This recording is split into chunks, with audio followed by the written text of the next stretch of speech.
मैं दुर्गा वासुदेव आप सभी कृष्ण भक्तों का हृदय से वंदन अभिनंदन करती हूँ। सद्गुरुदेव से प्रार्थना कि अपना आशीर्वाद भरा हाथ मेरे मस्तक पर रखें और माँ सरस्वती जी से निवेदन कि मेरे कंठ में विराजित हों, ताकि प्रकृति माता जो कुछ भी मेरे द्वारा आप तक पहुंचाना चाहती है उसे मैं सही तरीके से आप तक पहुंचा सकूं और श्रीमद् भागवत महापुराण का पठन उचित उच्चारण के साथ कर सकूं।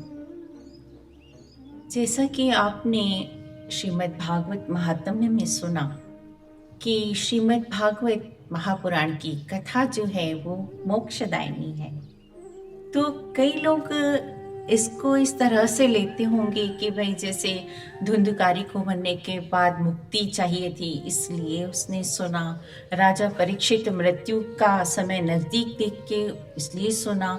तो ये मृत्यु से रिलेटेड कुछ नहीं है। मुक्ति का मतलब ये नहीं होता है कि मृत्यु के बाद या फिर मृत्यु से कुछ समय पहले हमें मुक्ति चाहिए, ऐसा नहीं। जीते जी मुक्ति चाहिए, ऐसा मेरा सिद्ध गुरुदेव बताते हैं कि जीते जी मुक्ति कैसे होती है, मुक्त होके कैसे जी सकते हैं। इसके लिए उन्होंने बहुत छोटी सी पर बहुत सरल रीति से इस बात को समझाने के लिए कहानी बताई थी। एक बार उन्होंने ये बताया कि जैसे मदारी होता है ना, वो डुगडुगी बजा के बंदर को नचाते हैं, वो पालतू बंदर होते हैं उनके पास, तो वो जंगल जाके उनको पकड़ के लाते हैं। तो पकड़ना आसान नहीं होता बंदर को, तो वो क्या करते हैं, जंगल में जाते हैं जहाँ बंदर होते हैं, वहाँ एक छोटा सा गड्ढा बनाते हैं और गड्ढे में मूंगफली के दाने और चने के दाने डाल देते हैं। तो बंदर उससे आकर्षित होकर और गड्ढे का मुंह इतना बनाते हैं कि बस बंदर का हाथ सीधा जाए, अगर वो मुट्ठी बना के बाहर निकालेगा तो नहीं निकलेगा। बस इसी लालच में वो बंदर फंस जाते हैं। वो चने के दाने और मूंगफली के दाने उठाने के लिए जैसे ही हाथ डालते हैं और वो लेकर मुट्ठी बांध के जैसे ही बाहर आते हैं तो वो आ ही नहीं पाते, फंस जाते हैं और इसी समय मदारी उनको फांस लेता है और जीवन भर अपनी डुगडुगी पे नचाता रहता है। तो भगवान ने भी अपनी माया के द्वारा चारों तरफ हमारे धन, वैभव, सुख, संपत्ति, संतान और बहुत सारे आकर्षण हमारे चारों तरफ फेंक रखे हैं पास से, और हम उसमें फंस जाते हैं उन संबंधों में और हम जीवन भर नाचते रहते हैं। तो इन सब से हम कैसे, उन सब का सुख भोगते हुए हम कैसे मुक्त होकर जिएं, इससे कहते हैं मुक्ति दायिनी कथा। यानी कि भागवत आपको ये सिखाएगी कि जीवन पर्यंत हम किस तरह से चलें, ये आकर्षण आखिर हमें कब तक सुखी कर पाएंगे। इतना ही समझाना श्रीमद् भागवत कथा का औचित्य है। और ये समझना जितना कहने में आसान है उतना करने में आसान नहीं है। बस उसको सुनते रहेंगे तो सब प्रेरणा हमारी रिचार्ज होती रहेगी, चार्ज होते रहेंगे हम, और हम बहुत सारे फायदे लेकर मुक्त जीवन जी पाएंगे कि ये सब कुछ जो है वो हमारे लिए है, लेकिन सिर्फ उपभोग करने के लिए है, ले जाने के लिए, मुट्ठी बांध के ले जाने के लिए नहीं है। क्योंकि अगर हम इसको पकड़ेंगे तो मृत्यु रूपी जो काल है या जो मदारी है वो आखिर में हमें वो छुड़ा देगा जबरदस्ती। अब हम सुनते हैं मोक्षदायिनी कथा श्रीमद् भागवत महापुराण।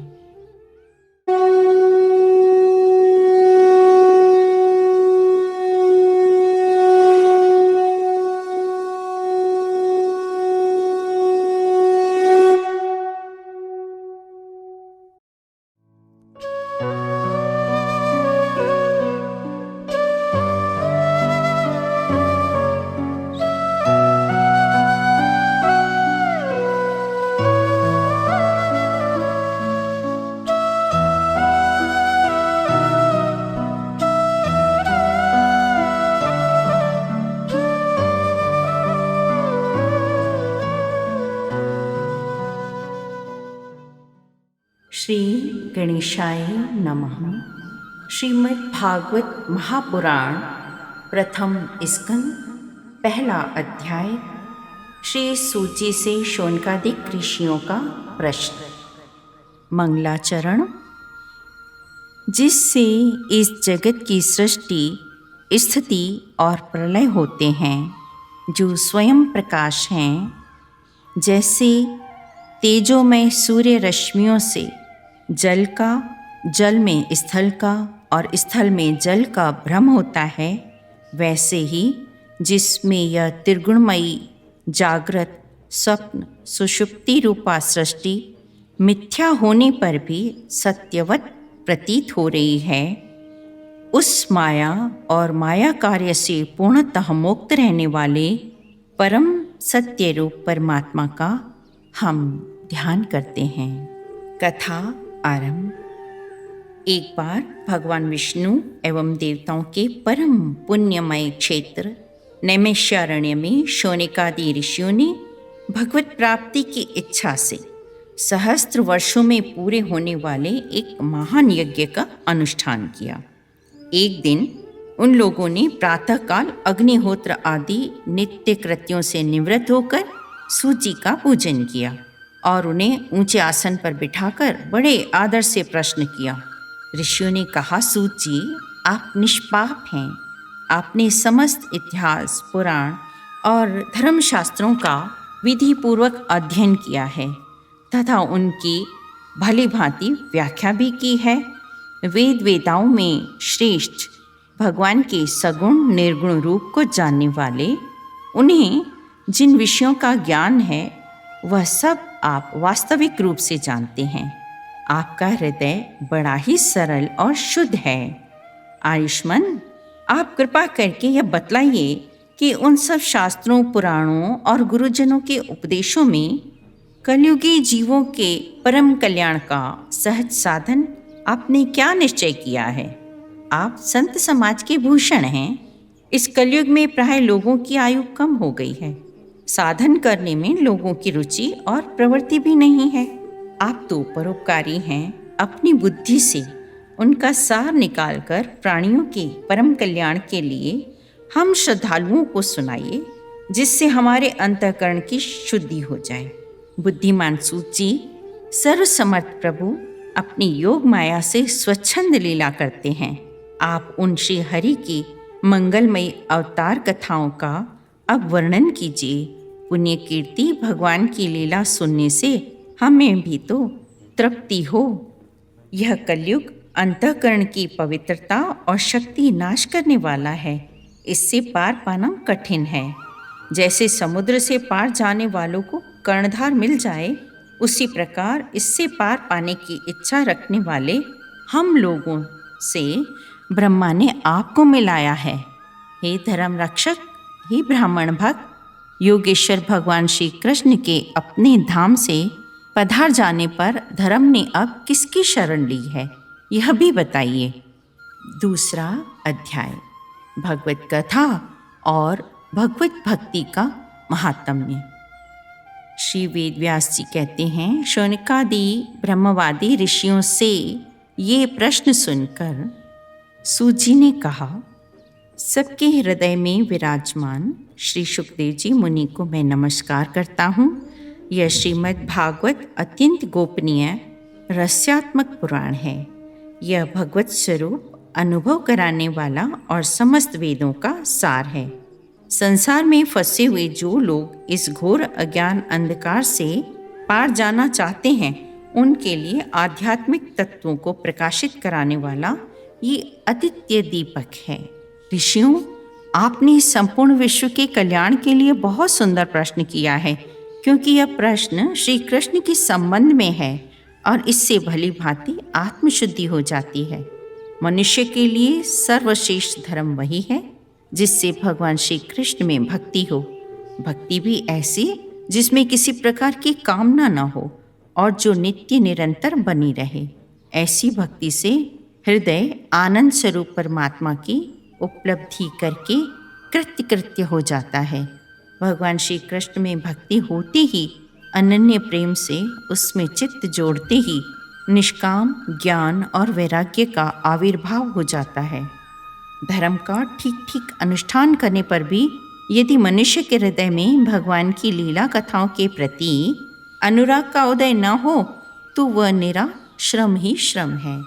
शूनिकादि ऋषियों पवित्र तीर्थों का सेवन करने से फिर उसके बाद श्रवण की इच्छा होती है, फिर उसके बाद श्रद्धा होती है, फिर उसके बाद भगवत कथा में रुचि होती है। भगवान श्री कृष्ण के यश का श्रवण और कीर्तन दोनों पवित्र करने वाले हैं। वे अपनी कथा सुनने वाले के हृदय में आकर स्थित हो जाते हैं और उनकी अशुभ वासनाओं को नष्ट कर देते हैं।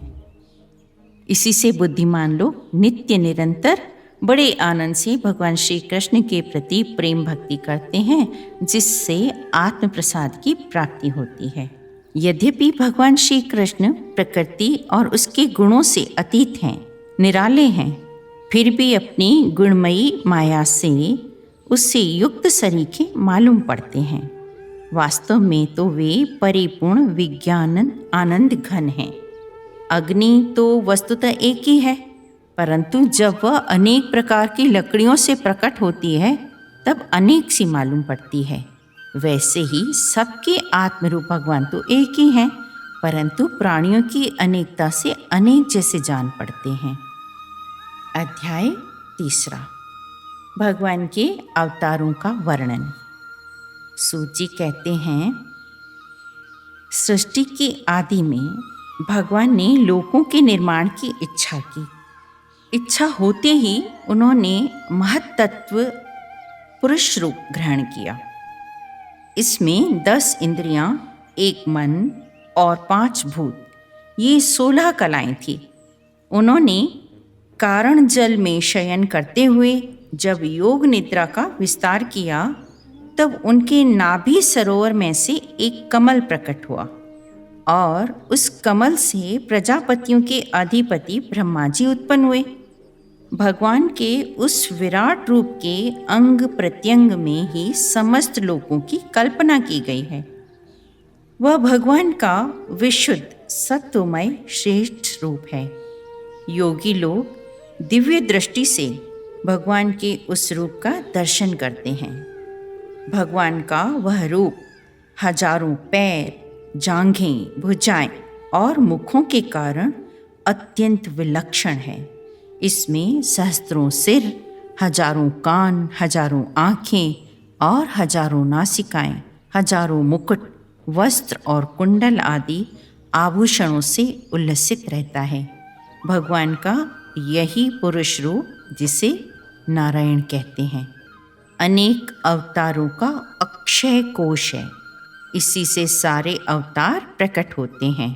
इस रूप के छोटे से छोटे अंश से देवता, पशु, पक्षी और मनुष्य आदि योनियों की सृष्टि होती है। उन्हीं प्रभु ने पहले कौमार सर्ग से सनक, सनंदन, सनातन और संत कुमार, इन 4 ब्राह्मणों के रूप में अवतार ग्रहण करके अत्यंत कठिन अखंड ब्रह्मचर्य का पालन किया। दूसरी बार इस संसार के कल्याण के लिए समस्त यज्ञों के स्वामी उन भगवान ने ही रसातल में गई हुई पृथ्वी को निकाल लाने के लिए सूकर रूप ग्रहण किया।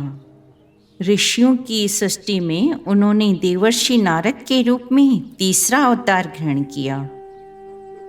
नर नारायण के रूप में चौथा अवतार ग्रहण किया। 5वें अवतार में वे सिद्धों के स्वामी कपिल के रूप में प्रकट हुए। अनुसुईया के वर मांगने पर 6ठे अवतार में वे अत्रि की संतान दत्तात्रेय हुए। इस अवतार में उन्होंने अलर्क एवं प्रहलाद आदि को ब्रह्म ज्ञान का उपदेश दिया। 7वीं बार रुचि प्रजापति की आकुति नामक पत्नी से यज्ञ के रूप में उन्होंने अवतार ग्रहण किया। राजा नाभि की पत्नी मेरु देवी के गर्भ से ऋषभ देव के रूप में भगवान ने 8वां अवतार ग्रहण किया। ऋषियों की प्रार्थना से 9वीं बार वे राजा पृथु के रूप में अवतीर्ण हुए। मत्स्य के रूप में 10वां अवतार ग्रहण किया और पृथ्वी रूपी नौका पर बैठकर अगले मनवंतर के लिए अधिपति व्यवस्थ मनु की रक्षा की। 11वां अवतार धारण करके कच्छप रूप से भगवान ने मंदराचल को अपनी पीठ पर धारण किया। 12वीं बार धन्वंतरी के रूप में अमृत लेकर समुद्र से प्रकट हुए और 13वीं बार मोहिनी रूप धारण करके दैत्यों को मोहित करते हुए देवताओं को अमृत पिलाया। 14वें अवतार में उन्होंने नरसिंह रूप धारण किया और अत्यंत बलवान दैत्यराज हिरण्यकश्यप की छाती नाखूनों से अनायास ही फाड़ डाली। 15वीं बार वामन का रूप धारण करके भगवान दैत्यराज बलि के यज्ञ में गए। वे चाहते तो थे त्रिलोकी का राज्य, परंतु मांगी उन्होंने केवल 3 पग पृथ्वी। 16वें परशुराम अवतार में जब उन्होंने देखा कि राजा लोग ब्राह्मणों के द्रोही हो गए हैं, तब क्रोधित होकर उन्होंने पृथ्वी को 21 बार क्षत्रियों से शून्य कर दिया। इसके बाद 17वें अवतार में सत्यवती के गर्भ से पराशर जी के द्वारा वे व्यास के रूप में अवतीर्ण हुए। 18वीं बार देवताओं का कार्य संपन्न करने की इच्छा से उन्होंने राजा के रूप में राम अवतार ग्रहण किया और सेतु बंधन, रावण वध आदि वीरतापूर्ण बहुत सी लीलाएं की। 19वें और 20वें अवतारों में उन्होंने यदुवंश में बलराम और श्री कृष्ण के नाम से प्रकट होकर पृथ्वी का भार उतारा। उसके बाद कलयुग आ जाने पर मगध देश बिहार में देवताओं के द्वेषी दैत्यों को मोहित करने के लिए अजन के पुत्र के रूप में उनका बुद्धावतार हुआ। उसके भी बहुत पीछे जब कलयुग का अंत समीप होगा और राजा लोग प्राय लुटेरे हो जाएंगे, तब जगत के रक्षक भगवान विष्णु यश नामक ब्राह्मण के घर कलिक रूप से अवतीर्ण होंगे। शोनिकादिक ऋषियों जैसे सूर्य के अनेक रश्मियाँ निकलती हैं, वैसे ही सत्वनिधि भगवान श्री हरि के असंख्य अवतार हुआ करते हैं। ये सब अवतार तो भगवान के अंशावतार अथवा कला अवतार हैं, परंतु भगवान श्री कृष्ण तो स्वयं भगवान ही हैं। जब लोग दैत्यों के अत्याचार से व्याकुल हो उठते हैं, तब युग युग में अनेक रूप धारण करके भगवान उनकी रक्षा करते हैं। भगवान के दिव्य जन्मों की यह कथा अत्यंत रहस्यमयी है। जो मनुष्य एकाग्र चित्त से नियम पूर्वक सायंकाल और प्रातःकाल प्रेम से इसका पाठ करता है, वह सब दुखों से छूट जाता है। तत्वज्ञानी लोग जानते हैं कि जिस समय यह बुद्धि रूपा परमेश्वर की माया निवृत्त हो जाती है, उस समय जीव परम आनंदमय हो जाता है और अपनी स्वरूप महिमा में प्रतिष्ठित होता है। भगवान की लीला अमोघ है। वे लीला से ही इस संसार का सृजन, पालन और संहार करते हैं, किंतु इसमें आसक्त नहीं होते। वे परम स्वतंत्र हैं। ये विषय उन्हें कभी लिप्त नहीं कर सकते। जैसे अनजान मनुष्य जादूगर के संकल्प और वचनों से की हुई करामात को यानी जादू को नहीं समझ पाता, वैसे ही अपने संकल्प और वेदवाणी के द्वारा भगवान के प्रकट किए हुए इन नाना नाम और रूपों को तथा उनकी लीलाओं को तर्क युक्तियों के द्वारा हम नहीं पहचान सकते। चक्रपाणी भगवान की शक्ति और पराक्रम अनंत है, उनकी कोई था नहीं पा सकता। वे सारे जगत के निर्माता होने पर भी उससे सर्वथा परे हैं। उनके स्वरूप को अथवा उनकी लीला के रहस्य को वही जान सकते हैं जो नित्य निरंतर निष्कपट भाव से उनके चरण कमलों की दिव्य गंध की सेवा करता है, सेवा भाव से उनके चरणों का चिंतन करता रहता है। शोनिकादिक ऋषियों, आप बड़े ही सौभाग्यशाली हैं, धन्य हैं, जो इस जीवन में और विघ्न बाधाओं से भरे इस संसार में समस्त लोकों के स्वामी भगवान श्री कृष्ण से वह सर्वात्मक आत्मभाव एवं अनिर्वचनीय अनन्य प्रेम करते हैं, जिससे फिर जन्म मरण रूप संसार के भयंकर चक्र में नहीं पड़ सकते। चौथा अध्याय, महर्षि व्यास का असंतोष। शौनक जी बोले, सूत जी, आप वक्ताओं में श्रेष्ठ हैं तथा बड़े भाग्यशाली हैं। जो कथा भगवान श्री सुखदेव जी ने कही थी, वही भगवान की पुण्यमयी कथा कृपा करके आप हमें सुनाइए। वह कथा किस युग में, किस स्थान पर और किस कारण से हुई थी? मुनिवर श्री कृष्ण द्वैपायन ने किसकी प्रेरणा से इस परमहंसों की संहिता का निर्माण किया था? उनके पुत्र सुखदेव जी बड़े योगी थे। वे छिपे रहने के कारण मूढ़ से प्रतीत होते थे, मूर्ख जैसे लगते थे। कुरानजंगल देश में पहुंचकर हस्तिनापुर में वे पागल, गूंगे तथा जड़ के समान विचरते होंगे। नगरवासियों ने उन्हें पहचाना कैसे? पांडव नंदन राजर्षि परीक्षित का इन मौनी सुखदेव जी के साथ संवाद कैसे हुआ, जिसमें यह भगवत संहिता कही गई?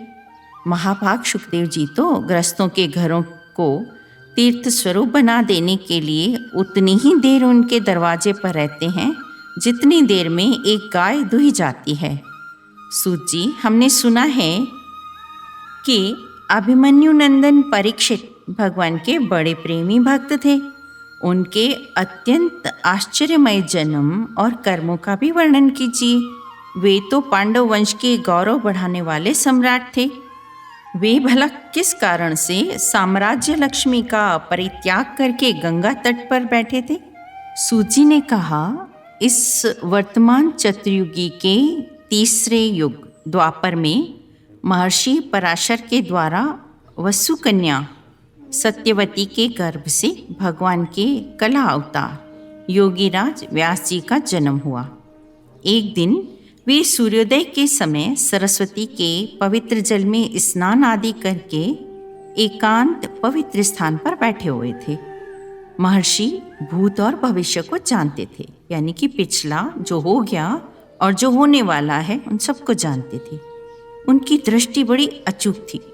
उन्होंने देखा कि जिसको लोग जान नहीं पाते, ऐसे समय के फेर से प्रत्येक युग में धर्म संकरता और उसके प्रभाव से भौतिकी वस्तुओं की भी शक्ति का ह्रास होता रहता है। संसार के लोग श्रद्धाहीन और शक्ति रहित हो जाते हैं। उनकी बुद्धि कर्तव्य का ठीक ठीक निर्णय नहीं कर पाती और आयु भी कम हो जाती है। लोगों की इस भाग्यहीनता को देखकर उन मुनीश्वर ने अपनी दिव्य दृष्टि से समस्त वर्णों और आश्रमों का हित कैसे हो, इस पर विचार किया। उन्होंने सोचा कि वेद में कहे गए जो होत्र हैं, ये कर्म लोगों का हृदय शुद्ध करने वाले हैं। इस दृष्टि से यज्ञों का विस्तार करने के लिए उन्होंने एक ही वेद के 4 विभाग किए। पहले वेद एक ही हुआ करता था और उसके 4 विभाग किए ताकि उसको पढ़, समझ और उस पर अनुकरण लोग कर सकें। इसलिए वेद व्यास जी कहते हैं उनको, उनका नाम वेद व्यास करने वाला पड़ा। व्यास जी के द्वारा ऋग्वेद, यजुर्वेद, सामवेद और अथर्ववेद, इन 4 वेदों का विभाजन किया गया। इतिहास और पुराणों को 5वां वेद कहा जाता है। उनमें से ऋग्वेद के पैल ऋषि हुए, सामवेद के जैमिनी ऋषि हुए, यजुर्वेद के एकमात्र स्नातक वैशंपायन ऋषि हुए, अथर्ववेद में प्रवीण हुए दरुण नंदन सुमंतु ऋषि। इतिहास और पुराणों के स्नातक मेरे पिता रोमहर्षण थे। इन पूर्वोक्त ऋषियों ने अपनी अपनी शाखाओं को और भी अनेक भागों में विभक्त कर दिया। इस प्रकार शिष्य, प्रशिष्य और उनके द्वारा शिष्यों द्वारा वेदों की बहुत सी शाखाएं बन गईं। कम समझ वाले पुरुषों पर कृपा करके भगवान वेद व्यास ने इसलिए ऐसा विभाग कर दिया कि जिन लोगों की स्मरण शक्ति नहीं है या कम है, वे भी वेदों को धारण कर सकें। शौनकादि ऋषियों, यद्यपि व्यास जी इस प्रकार अपनी पूरी शक्ति से सदा सर्वदा प्राणियों के कल्याण में ही लगे रहते थे, तथापि उनके हृदय को संतोष नहीं हुआ। उनका मन बहुत खिन्न रहने लगा। सरस्वती नदी के पवित्र तट पर एकांत में बैठकर धर्मवेत्ता व्यास जी मन ही मन विचार करते हुए इस प्रकार कहने लगे। मैंने निष्कपट भाव से ब्रह्मचर्य आदि व्रतों का पालन करते हुए वेद, गुरुजन और अग्नियों का सम्मान किया है और उनकी आज्ञा का पालन किया है। महाभारत की रचना के बहाने मैंने वेद के अर्थ को भी खोल कर रख दिया है। यद्यपि मैं ब्रह्म तेज से संपन्न एवं समर्थ हूँ, तथापि मेरा हृदय कुछ अपूर्ण सा क्यों जान पड़ता है। अवश्य ही अब तक मैंने भगवान को प्राप्त करने वाले धर्मों का प्राय निरूपण नहीं किया है। वे ही धर्म परमहंसों को प्रिय हैं और वे ही भगवान को भी प्रिय हैं। हो न हो मेरी अपूर्णता का यही कारण है। व्यास जी इस प्रकार अपने को अपूर्ण सा मानकर जब खिन्न हो रहे थे, उसी समय पूर्वोक्त आश्रम पर देवर्षि नारद जी आ पहुँचे। उन्हें आया देख व्यास जी तुरंत उठ खड़े हो गए। उन्होंने देवताओं के द्वारा सम्मानित देवर्षि नारद की विधिपूर्वक पूजा की। 5वां अध्याय, भगवान के यश कीर्तन की महिमा और देवर्षि नारद जी का पूर्व चरित्र। उसके बाद सुखपूर्वक बैठे हुए वीणा पाणी परम यशस्वी देवर्षि नारद ने मुस्कुराकर अपने ही पास बैठे हुए ब्रह्म ऋषि व्यास जी से कहा, महाभाग व्यास जी, आपके शरीर एवं मन दोनों ही अपने कर्म एवं चिंतन से संतुष्ट है ना? अवश्य ही आपकी जिज्ञासा तो भली भांति पूर्ण हो गई है ना, क्योंकि आपने जो यह महाभारत की रचना की है वह बड़ी अद्भुत है। वह धर्म आदि सभी पुरुषार्थों से परिपूर्ण है। सनातन ब्रह्म तत्व को भी आपने खूब विचारा है और जान भी लिया है। फिर भी प्रभु, आप अकृतार्थ पुरुष के समान अपने विषय में शोक क्यों कर रहे हैं? व्यास जी ने कहा, आपने मेरे विषय में जो कुछ कहा सब ठीक है। वैसा होने पर भी मेरा हृदय संतुष्ट नहीं है। पता नहीं इसका क्या कारण है। आपका ज्ञान अगाध है। आप साक्षात ब्रह्मा जी के मानस पुत्र हैं, इसलिए मैं आपसे ही कारण पूछता हूँ। नारद जी, आप समस्त गोपनीय रहस्यों को जानते हैं, क्योंकि आपने उन पुराण पुरुष की उपासना की है। आप सूर्य की भांति तीनों लोकों में भ्रमण करते रहते हैं और योग बल से प्राणवायु के समान सबके भीतर रहकर अंतःकरण के भी साक्षी हैं। योगानुष्ठान और नियमों के द्वारा पर ब्रह्म और शब्द ब्रह्म दोनों की पूर्ण प्राप्ति कर लेने पर भी मुझ में जो बड़ी कमी है उसे आप कृपा करके बताइए। नारद जी ने कहा, व्यास जी, आपने भगवान के निर्मल यश का गान प्राय नहीं किया है। मेरी ऐसी मान्यता है कि जिससे भगवान संतुष्ट नहीं होते वह शास्त्र या ज्ञान अधूरा है। आपने धर्म आदि पुरुषार्थों का जैसा निरूपण किया है, भगवान श्री कृष्ण की महिमा का वैसा निरूपण नहीं किया। महाभाग व्यास जी, आपकी दृष्टि अमोघ है, आपकी कीर्ति पवित्र है। आप सत्यपरायण दृढ़ व्रत हैं, इसलिए अब आप संपूर्ण जीवों को बंधन से मुक्त करने के लिए भगवान की लीलाओं का स्मरण कीजिए। कोई विचारवान ज्ञानी पुरुष ही संसार की ओर से निवृत्त होकर उनके स्वरूप भूत परमानंद का अनुभव कर सकता है। अतः जो लोग परमार्थिक बुद्धि से रहित हैं और गुणों के द्वारा नचाए जा रहे हैं, उनके कल्याण के लिए ही आप भगवान की लीलाओं का सर्वसाधारण के हित की दृष्टि से वर्णन कीजिए। व्यास जी, आप विशेष रूप से भगवान की लीलाओं का कीर्तन कीजिए। मुनि, पिछले कल्प में अपने पूर्व जन्म में मैं वेदवादी ब्राह्मणों की एक दासी का लड़का था। वे योगी वर्षा ऋतु में एक स्थान पर चातुर्मास कर रहे थे। बचपन में ही मैं उनकी सेवा में नियुक्त कर दिया गया था। मैं यद्यपि बालक था, फिर भी किसी प्रकार की चंचलता नहीं करता था। जितेंद्रिय था, इंद्रियों को वश में कर रखा था, खेल कूद से परे रहता था और आज्ञानुसार उनकी सेवा करता था। मैं बोलता भी बहुत कम था। मेरे इस स्वभाव को देखकर समदर्शी मुनियों ने मुझ सेवक पर अत्यंत अनुग्रह किया। उनकी अनुमति प्राप्त करके बर्तनों में लगा हुआ जूठन मैं एक बार खा लिया करता था। इससे मेरे सारे पाप धुल गए। इस प्रकार उनकी सेवा करते करते मेरा हृदय शुद्ध हो गया और वे लोग जैसा भजन पूजन करते थे उसी में मेरी भी रुचि हो गई। प्यारे व्यास जी, उस सत्संग में उन लीला गान परायण महात्माओं के अनुग्रह से मैं प्रतिदिन श्री कृष्ण की मनोहर कथाएं सुना करता था। श्रद्धापूर्वक एक एक पद श्रवण करते करते प्रिय कीर्ति भगवान में मेरी रुचि हो गई। महामुनि, जब भगवान में मेरी रुचि हो गई तब उन मनोहर कीर्ति प्रभु ने मेरी बुद्धि भी निश्चल कर दी। उस बुद्धि से मैं उस संपूर्ण सत और असत रूप जगत को अपने परब्रह्म स्वरूप आत्मा में माया से कल्पित देखने लगा। मुझे माया का रूप समझ में आने लगा। इस प्रकार शरद और वर्षा, इन 2 ऋतुओं में तीनों समय उन महात्मा मुनियों ने श्री हरि की निर्मल यश का संकीर्तन किया और मैं प्रेम से प्रत्येक बात सुनता रहा। अब चित्त के रजोगुण और तमोगुण को नाश करने वाली भक्ति मेरे हृदय में प्रकट हो गई। मैं उनका बड़ा ही अनुरागी था, विनयी था। उन लोगों की सेवा से मेरे पाप नष्ट हो चुके थे। मेरे हृदय में श्रद्धा थी, इंद्रियों में संयम था एवं शरीर, वाणी और मन से मैं उनका आज्ञाकारी था।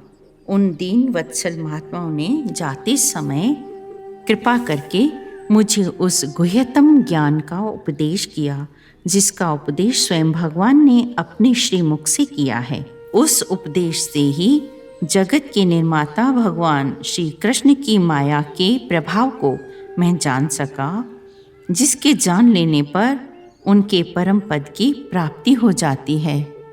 व्यास जी, आपका ज्ञान पूर्ण है। आप भगवान की कीर्ति का, उनकी प्रेममयी लीला का वर्णन कीजिए। उसी से बड़े बड़े ज्ञानियों की भी जिज्ञासा पूर्ण होती है।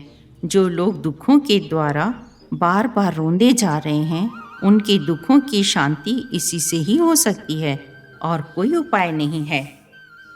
6ठा अध्याय, नारद जी के पूर्व चरित्र का शेष भाग।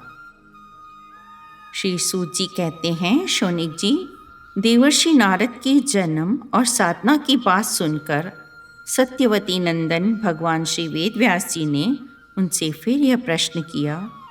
वेदव्यास जी ने पूछा, नारद जी, जब आपको ज्ञानोपदेश करने वाले महात्मागण चले गए तब आपने क्या किया? उस समय तो आपकी अवस्था बहुत छोटी थी। आपकी शेष आयु किस प्रकार व्यतीत हुई और मृत्यु के समय आपने किस विधि से अपने शरीर का परित्याग किया? देवर्षि, काल तो सभी वस्तुओं को नष्ट कर देता है, उससे आपकी इस पूर्व कल्प की स्मृति का कैसे नाश नहीं हुआ? श्री नारद जी ने कहा, मुझे ज्ञानोपदेश करने वाले महात्मागण जब चले गए उस समय मेरी अवस्था बहुत छोटी थी। मैं अपनी माँ का इकलौता लड़का था।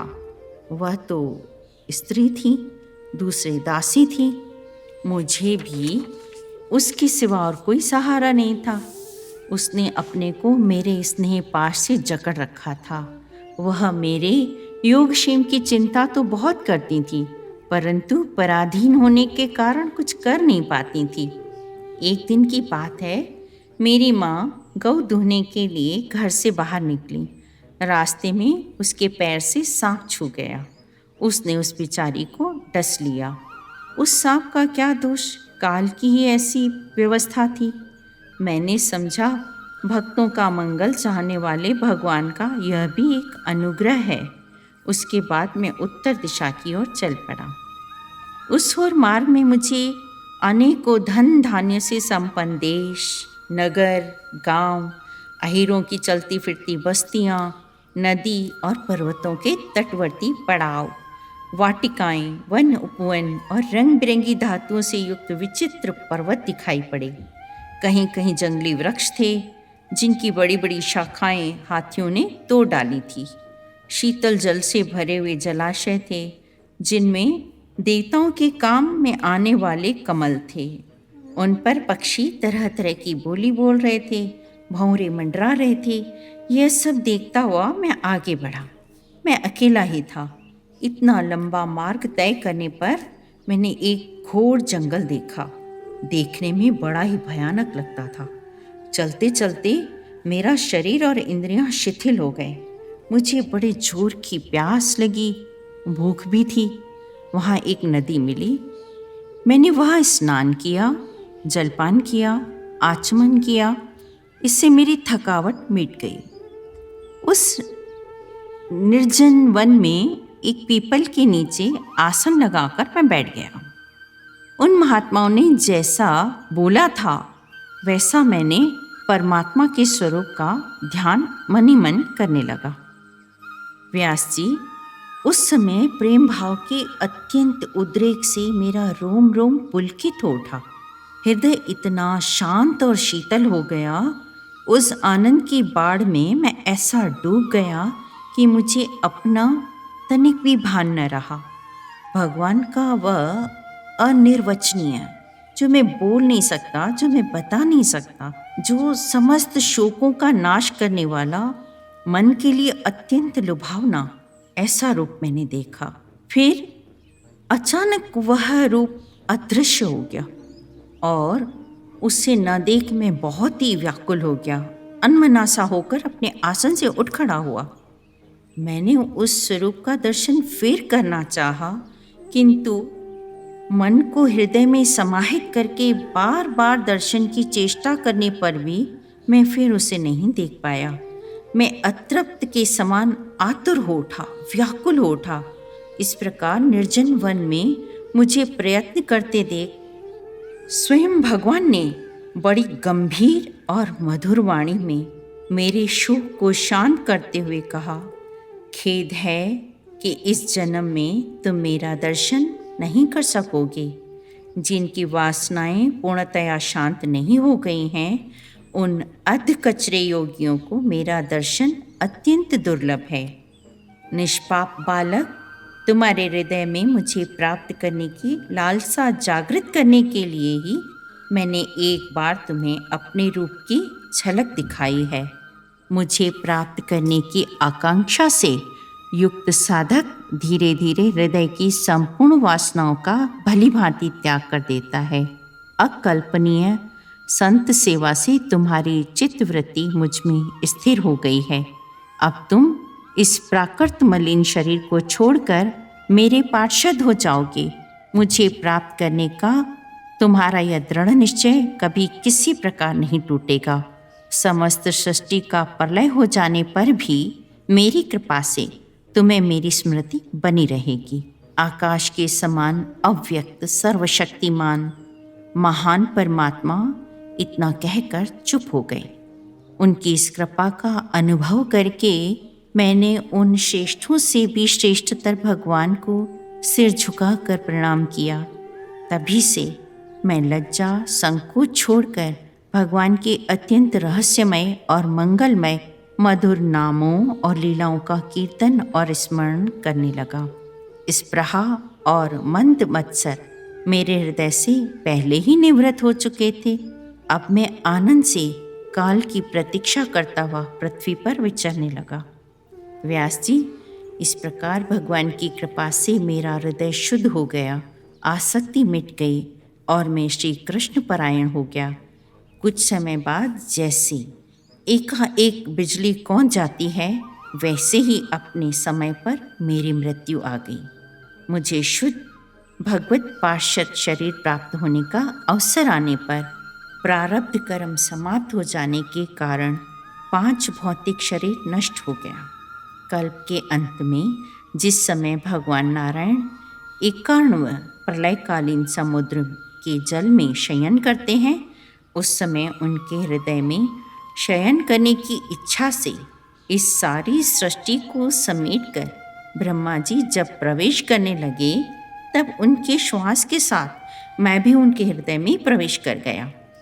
एक सहस्त्र चतुर्युगी बीत जाने पर जब ब्रह्मा जगे और उन्होंने सृष्टि की इच्छा की, तब उनकी इंद्रियों से मारीची आदि ऋषियों के साथ मैं भी प्रकट हो गया। तभी से मैं भगवान की कृपा से वैकुंठ आदि में और तीनों लोकों में बाहर भीतर बिना रोक टोक के विचरण करता हूँ। मेरे जीवन का व्रत भगवत भजन अखंड रूप से चलता रहता है। भगवान की दी हुई इस स्वर ब्रह्म से विभूषित वीणा पर तान छेड़कर मैं उनकी लीलाओं का गान करता रहता हूँ और सारे संसार में विचरता रहता हूँ। जब मैं उनकी लीलाओं का गान करने लगता हूँ तब वे प्रभु, जिनके चरण कमल समस्त तीर्थों के उद्गम स्थान हैं, जिनका यशोगान मुझे बहुत ही प्रिय लगता है, तुरंत मेरे हृदय में आकर दर्शन दे देते हैं। जिन लोगों का चित्त निरंतर विषयों की कामना से आतुर हो रहा है, उनके लिए भगवान की लीलाओं का कीर्तन संसार सागर से पार जाने का जहाज है। यह मेरा अनुभव है। काम और लोभ की चोट से बार बार घायल हुआ हृदय श्री कृष्ण सेवा से जैसी प्रत्यक्ष शांति का अनुभव करता है, यम नियम आदि योग मार्गों से वैसी शांति नहीं मिलती। व्यास जी, आप निष्पाप हैं। आपने मुझसे जो कुछ पूछा था वह सब अपने जन्म और साधना का रहस्य तथा आपकी आत्मसंतुष्टि का उपाय मैंने बतला दिया है। सूची कहते हैं, शोनिकादिक ऋषियों देवर्षि नारद ने व्यास जी से इस प्रकार कहकर जाने की अनुमति ली और वीणा बजाते हुए स्वच्छंद विचरण करने के लिए चल पड़े। आहा, ये देवर्षि नारद धन्य हैं, क्योंकि ये शांत पाणी भगवान की कीर्ति को अपनी वीणा पर गा गा कर स्वयं तो आनंद मग्न होते ही हैं, साथ साथ इस त्रिताप तप्त जगत को भी आनंदित करते रहते हैं। ओम नमो भगवते वासुदेवाय।